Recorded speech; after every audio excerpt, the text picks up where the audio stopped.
Israel and India both are similar by their ideology.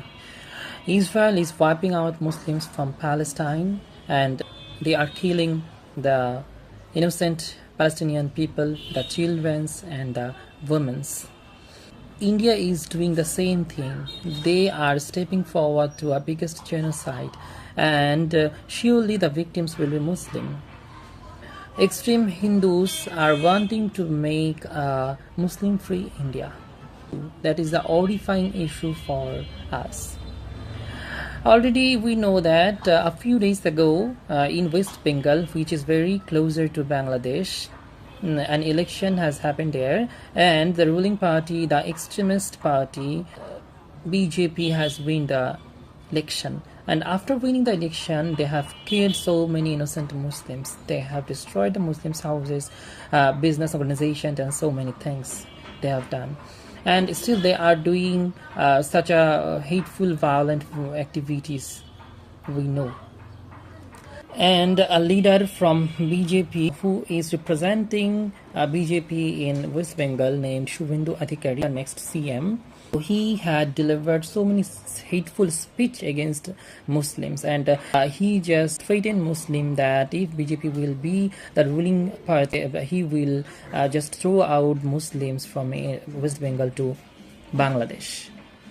So this is the matter of worry about Bangladesh, that they will also try to attack Bangladesh and they will push in a big number of people to Bangladesh, which Bangladesh can't handle. So Bangladesh has to be more careful. So Bangladesh has to make strong their army, and also the people of Bangladesh has to be prepared for this kind of unusual activities from India.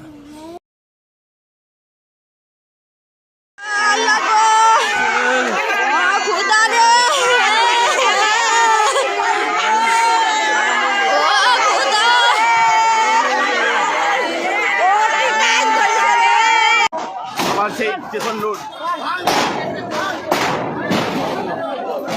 আবার সেই station রোডের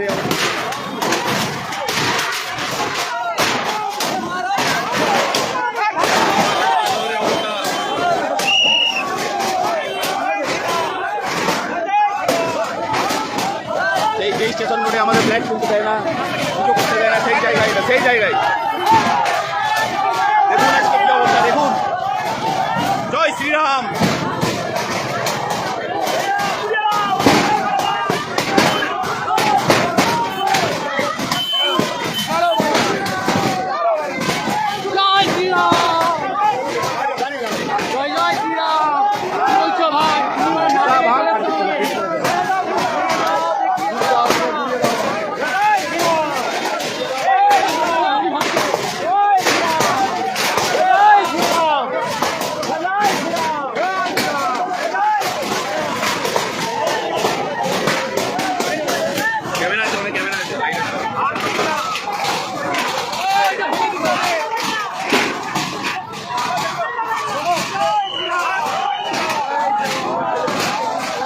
এই যে ভাঙচুর station রোডের মাঠে দেখুন।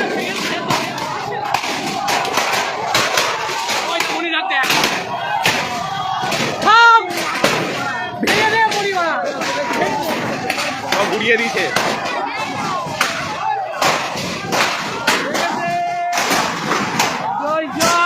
জয় শ্রীরাম।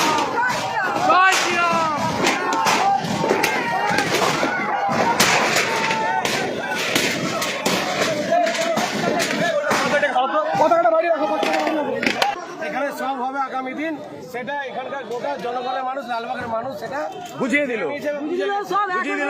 এখন হিন্দুত্বের লড়াই, একদম মানুষ হিন্দুত্বের জন্য পুরো জান দিতে রাজি আছে, সেটা আজকে দেখেই মানুষ একদম। কারেন্ট আছে।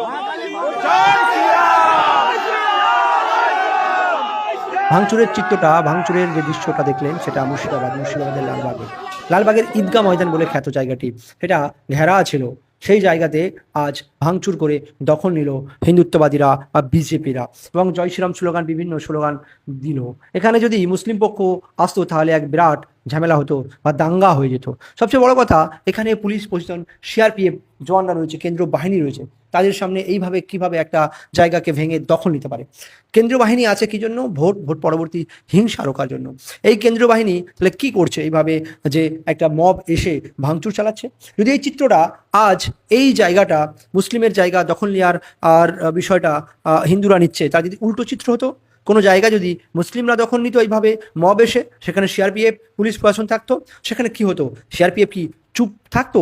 সিআরপিএফ কি হাত ধরে বসে থাকতো? সিআরপিএফ কি বন্দুকের লনটা উঁচিয়ে দিত না?